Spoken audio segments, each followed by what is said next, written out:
আসসালামু আলাইকুম। আপনারা সবাই কেমন আছেন? আজকে আপনাদের মাঝে নতুন একটি রেসিপি নিয়ে হাজির হয়েছি। আজকে আমি ফুলকপির সিঙ্গারা তৈরি করব। ফুলকপির সিঙ্গারা তৈরি করতে এখানে আমি একটা বাটিতে অল্প কিছু ময়দা নিয়েছি। আপনারা এখানে প্যাকেটের আটাও ব্যবহার করতে পারেন। দিয়ে দিব স্বাদমতো লবণ, কিছুটা কালো জিরা। কালো জিরা দিয়ে সব কিছু ভালোভাবে মিশিয়ে নিব। 2 টেবিল চামচ সাদা তেল দিয়ে সব কিছু ভালোভাবে মাখিয়ে নিতে হবে। আপনারা তো দেখতেই পারছেন আমি ঠিক কীভাবে তৈরি করছি। এবার এখানে পানি দিব। অল্প অল্প পানি দিয়ে বেশ কিছুক্ষণ সময় ধরে আমি ময়দাটা মাখিয়ে নিয়েছিলাম। ময়দার ডোটা একটু শক্ত শক্ত করে মাখিয়ে নিতে হবে। সিঙ্গারার ডোটা কিন্তু প্রথম অবস্থাতে একেবারে নরম করে মেখে নেওয়া যাবে না, তাহলে খুব একটা ক্রিসপি হবে না সিঙ্গারাটা। সিঙ্গারার ডোটা ভালোভাবে মাখিয়ে নিয়েছি। এবার অল্প কিছুটা তেল ময়দার ডোতে মাখিয়ে নিয়ে ময়দার ডোটা 30 মিনিটের জন্য রেস্টে রেখে দিব।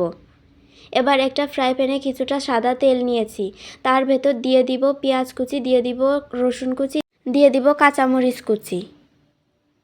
এবার সব কিছু ভালোভাবে নেড়েচেড়ে নিতে হবে।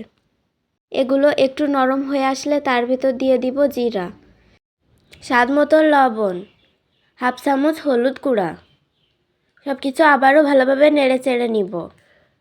এগুলো একটু নরম হয়ে আসলে এর ভেতর দিয়ে দিব ছোট ছোট করে কেটে রাখা গাজর কুচি, দিয়ে দিব ছোট ছোট করে কেটে রাখা ফুলকপি, দিয়ে দিব ছোট করে কেটে রাখা আলু।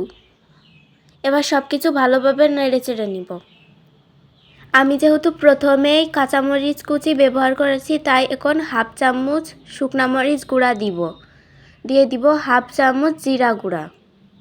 এগুলো 2 মিনিট মতো একটু নেড়েচেড়ে নরম করে নিতে হবে। তারপর এর ভিতর অল্প একটু পানি দিয়ে দিব। পানি দিয়ে আবারও হালকা নেড়েচেড়ে ঢাকনা দিয়ে ঢেকে রাখব।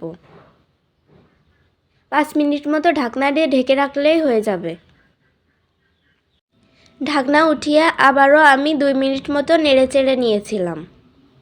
আপনারা এর ভেতর বাদাম, কড়াইশুঁটিও ব্যবহার করতে পারেন, তাহলে টেস্ট অনেক ভালো আসবে। এ পর্যায়ে আলুর তরকারিটা হয়ে গেছে, এবার নামিয়ে নিব। আগেই তৈরি করে রাখা সিঙ্গারার ডোটা কিন্তু বেশ সফট হয়ে গেছে। এবার হাতের সাহায্যে ডোটা একটু লম্বা করে আমি কয়েকটা লেচি কেটে নিয়েছি। এখানে সবগুলো লেচি কিন্তু একই সমানের হতে হবে। সবগুলো লেচি তৈরি করা হয়ে গেছে। এবার এখান থেকে একটি লেচি নিয়ে আমি বাকি সবগুলো লেচি একটি কাপড়ের সাহায্যে ঢেকে রেখেছিলাম। এবার ময়দার এই লেচিটা একটু লম্বালম্বিভাবে বেলে নিব। লম্বালম্বিভাবে বেলে নিয়ে মাঝখান থেকে একটা ছুরির সাহায্যে কেটে নিব। এবার দেখে নিই সিঙ্গারার খামটা ঠিক কীভাবে তৈরি করতে হবে। পানি দিয়ে 2 মাথাটা এইভাবে আটকিয়ে নিয়ে একটি কোণ তৈরি করে নিব। এবার এই কোণের ভিতর আপনারা আপনাদের পছন্দ অনুযায়ী পুর ব্যবহার করতে পারেন। আমি প্রথমে যেই ফুলকপির পুরটা তৈরি করে নিয়েছিলাম সেইটা এর ভেতর দিয়ে দিব। আপনারা যদি এমনি নর্মাল সিঙ্গারার রেসিপিটি পেতে চান তাহলে আমাদের ভিডিওর কমেন্ট সেকশনে কমেন্ট করে জানাতে পারেন। আমি ঠিক এইভাবে সিঙ্গারার মুখটা আটকিয়ে নিব।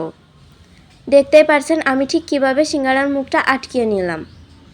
সিঙ্গারার এই খাম আটকানোর প্রসেসিংটা কিন্তু এক একজন এক এক রকম করে, তবে আমার কাছে এই প্রসেসিংটাই অত্যন্ত সহজ মনে হয়।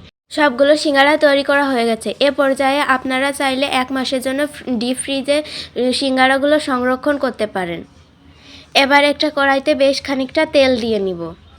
এখানে আমি নর্মাল সাদা তেল ব্যবহার করেছি। তেলটা একটু গরম হয়ে আসলে সবগুলো সিঙ্গারা দিয়ে দিব। সিঙ্গারাগুলো আমি মিডিয়াম টু লো হিটে ভেজে নিয়েছিলাম বেশ অনেকটা সময় ধরে। সিঙ্গারাগুলো ফ্রাই হতে হতে আপনারা আমাদের চ্যানেলটিকে সাবস্ক্রাইব করে বেল আইকনটি ক্লিক করে দিন। আরও নতুন নতুন রেসিপি পেতে চাইলে আমাদের চ্যানেলে কমেন্ট করে জানাতে পারেন। আমার ফুলকপির সিঙ্গারাগুলো একদম তৈরি হয়ে গেছে। সিঙ্গারাগুলো দেখে বোঝা যাচ্ছে ঠিক কতটা ক্রিসপি হয়েছে। এবার উঠিয়ে নিব। আপনাদেরকে একটি সিঙ্গারা ভেঙে দেখাই। দেখুন সিঙ্গারাটা কতটা ক্রিসপি হয়েছে। আপনারাও কিন্তু এই সেম প্রসেসে বাড়িতে বানিয়ে খাবেন এবং আমাদেরকে রিভিউ দিবেন। আজকের মতো এ পর্যন্তই। আল্লাহ হাফেজ।